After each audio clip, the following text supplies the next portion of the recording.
Queridos amigos e seguidores do canal, sejam todos muito bem-vindos ao nosso programa Trechos de Conhecimento. Hoje iniciaremos um novo ciclo de estudos.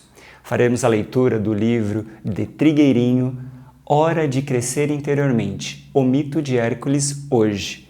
Este foi o quarto livro escrito por Trigueirinho em 1988 e estamos com a edição de 2019. Vocês podem adquirir esse livro diretamente no site da Irgin Editora. Na descrição do vídeo deixaremos o link. O mito de Hércules hoje retrata etapas da experiência da alma ao longo do seu despertar e de sua evolução na vida espiritual. Com a leitura desse livro, no decorrer dos 12 trabalhos, vamos sendo estimulados a fazer mudanças profundas em nós mesmos, reconhecendo os mecanismos da nossa personalidade, as provas que vivemos no nosso dia a dia e também os impulsos do nosso ser interior, para que possamos avançar. Vamos abordar hoje os 2 primeiros capítulos do livro, O Herói e a Sua Alma e os Portais do Trabalho. Iniciaremos nossa leitura na página 16. Prontos para ser hercúlea jornada?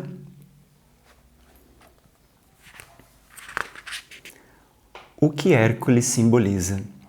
Nas histórias que serão narradas neste livro, o protagonista Hércules simboliza ora o nosso aspecto individual, ora a humanidade como um todo.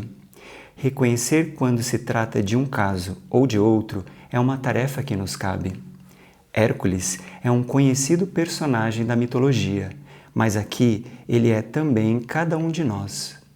Todos somos Hércules, trabalhando sobre a terra e caminhando mais lenta ou rapidamente, conforme o caso. Ele percorre os caminhos que todos percorremos através das encarnações, e as provas que vivencia, nós as podemos encontrar também em nossa vida cotidiana, sobre diferentes vestes. Identificamos nossas quedas, retomadas e experiências positivas nos trabalhos de Hércules. Reconhecemos-nos nessas etapas de involução, de luta e de realização, e nos apercebemos de que as aventuras vividas por esse herói legendário correspondem a fases do nosso processo evolutivo. Ninguém pode escapar disso. Também as almas desencarnadas passam por etapas semelhantes, embora em condições bem diferentes das que se observam na vida material.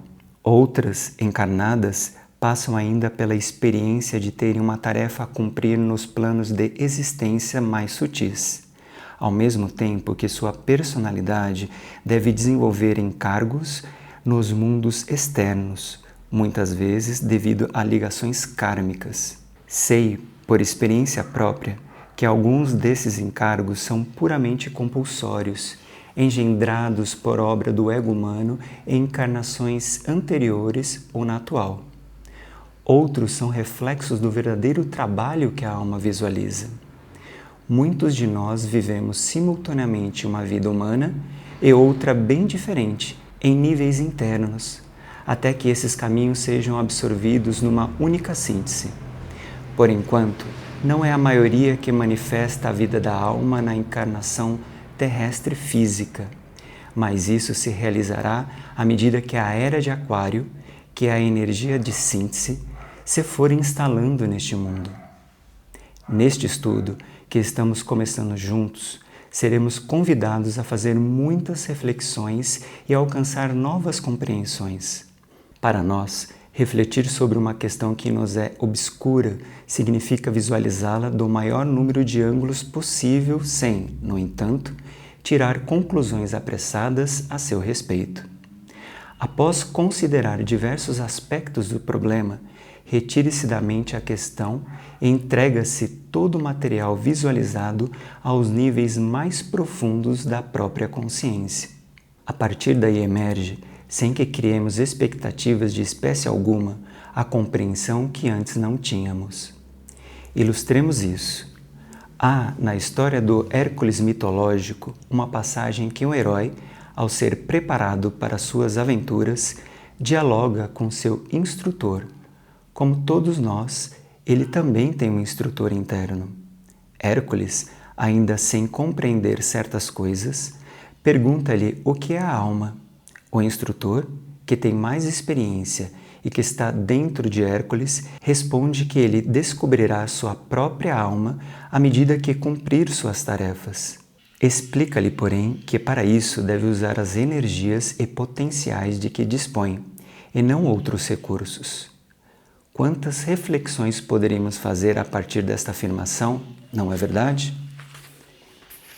Em outro ponto de vida de Hércules, o instrutor pergunta-lhe quem são seus pais.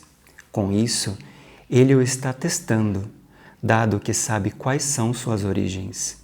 Hércules, passando na prova, responde que seu pai é divino, embora não o conheça. Entretanto, sabe muito bem que é seu filho. Quanto à sua mãe, ele acredita que tem origem terrestre e conhece-a em profundidade. Somos, então, divinos e, ao mesmo tempo, terrestres? Que herança nossa é essa, desconhecida ainda, divina, como diz Hércules? E qual é essa outra, terrestre, muito conhecida?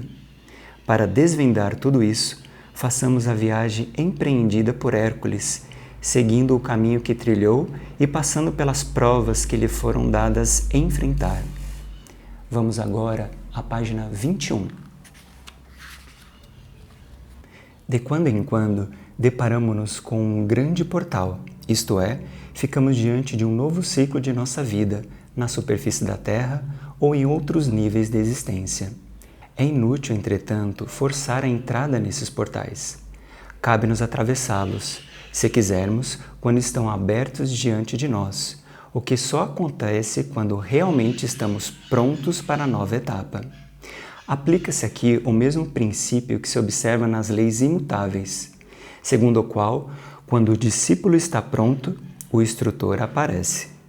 Por conseguinte, os portais mencionados neste livro simbolizam sempre a possibilidade de ingresso em novas fases da vida, em novos campos de experiência. Nas histórias aqui mencionadas, encontraremos também mestres, instrutores e outros símbolos igualmente vitais para a nossa evolução e para a da humanidade como um todo. Coloquemo-nos diante de tudo isso com simplicidade, para não confundirmos as etapas percorridas por Hércules em nível de personalidade com as outras, que dizem respeito a Hércules consciente, com a sua alma já liberta das influências da vida material. Dizemos, genericamente, que há 3 tipos de indivíduos e que, por intermédio deles, podemos distinguir também 3 estágios evolutivos das almas. O primeiro tipo é o dos que ainda não despertaram para a existência da alma, ou eu superior. O segundo é o dos que estão abertos para essa realidade e se comportam como seres em evolução. E o terceiro é o dos que vivem conscientemente à luz dessa alma e sabem, portanto, que são seres reencarnantes.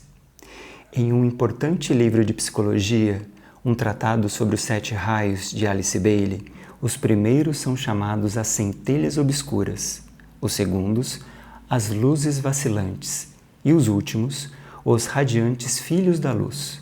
Hércules é um ser que despertou como luz vacilante e que está agora em transição para o estado de radiante filho da luz. A etapa em que se encontra é clara, assim como é clara a luta que ele empreende, com vontade decidida, no sentido de evoluir e de servir, o que, finalmente, se realiza. As histórias que se seguem têm seu início na fase em que podemos tornar-nos luzes vacilantes, isto é, quando não somos mais seres humanos meramente instintivos, centelhas obscuras. Nessa etapa, já autoconscientes, podemos desenvolver a vontade de evoluir e controlar nossa natureza terrestre ou humana. Como veremos, todas essas histórias partem do princípio de que Hércules, que representa cada um de nós, concorda em submeter a própria natureza humana a uma harmonização com a parte mais profunda do seu ser. Daí por diante, a evolução não permanece mais em seu ritmo natural, como da vida que as pessoas, em sua maioria, comumente levam. Ao contrário, ocorre uma espécie de reviravolta, passamos a assumir as crises como aulas, como fatores de aprendizagem, e não mais como situações indesejáveis das quais gostaríamos de, em vão, esquivarmos-nos. Tendo claras essas premissas, entremos sem receios pelo portal que se apresenta aberto diante de nós. Posso testemunhar que são inúmeras as ajudas interiores que recebemos durante todo o trajeto. Se vivermos cada uma dessas histórias conscientemente, fazendo ao instrutor, que está sempre disponível no centro da nossa consciência, todas as perguntas necessárias, e se no decorrer delas não desperdiçarmos energia em chorar ou em rememorar fatos passados, experimentaremos grandes transformações em nós mesmos. Quanto ao instrutor, não é preciso ansiar por vê-lo e por encontrá-lo. Ele está aqui, nestas páginas, ou aí, no interior de você que as lê. Está em toda parte, mesmo que não o vejamos com os olhos físicos. Quando menos se espera, ele se torna perceptível, revelando-se por meio das circunstâncias engendradas por energias superiores que têm poderes muito maiores do que nossas parcas aptidões conscientes. Ele pode mostrar-se em um sonho ou em alguma visão interna, ou, então, fazer-se presente por intermédio de um estado de ânimo positivo, de uma cura interior que ocorre não se sabe como, de uma energia especial que percebemos ou de uma suave, invisível, amorosa e renovadora presença. Quem é esse instrutor? Ou melhor, o que é esse instrutor? Alguns o têm como o próprio eu interno, outros como o instrutor do eu interno, dependendo do grau de consciência do estudante. Ambas as percepções são verdadeiras, como também é verdade que todos nós, sem exceção, somos estudantes. É por meio da reflexão silenciosa ou de algum sinal intuitivo que podemos saber qual é para nós a realidade do momento.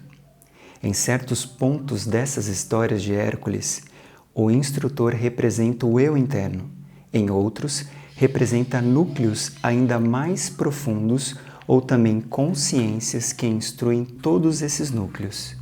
Quem é ou o que é esse instrutor? Na verdade, este livro não pretende revelar isso, mas, principalmente, estimular o leitor a fazer descobertas por si mesmo. Deixemos, portanto, que o próprio estudante procure desvendar aquilo que lhe parecer obscuro. Fica-lhe, no entanto, esclarecido que, quando não mais conseguimos ralentar nossos passos, nem negar o amor à verdade e tampouco entregar-nos às forças da inércia, da separatividade e do egoísmo, é sinal de que o instrutor se está mostrando a nós. Passemos, pois, aos trabalhos de Hércules. Na primeira história, seremos convidados por ele a cruzar o primeiro portal e colocados diante de éguas violentas que vivem nos pântanos, devorando homens. Cabe-nos, nessa viagem, descobrir o significado simbólico e profundo de tudo isso e, assim, crescer em consciência. Sigamos, pois, em direção ao portal. Ele está aí, aberto, à nossa frente. Bem, queridos amigos, chegamos ao final de mais um programa. Não esqueçam de comentar e compartilhar esse vídeo. No próximo programa, faremos o estudo do primeiro trabalho de Hércules, as éguas devoradoras de homens. Até lá!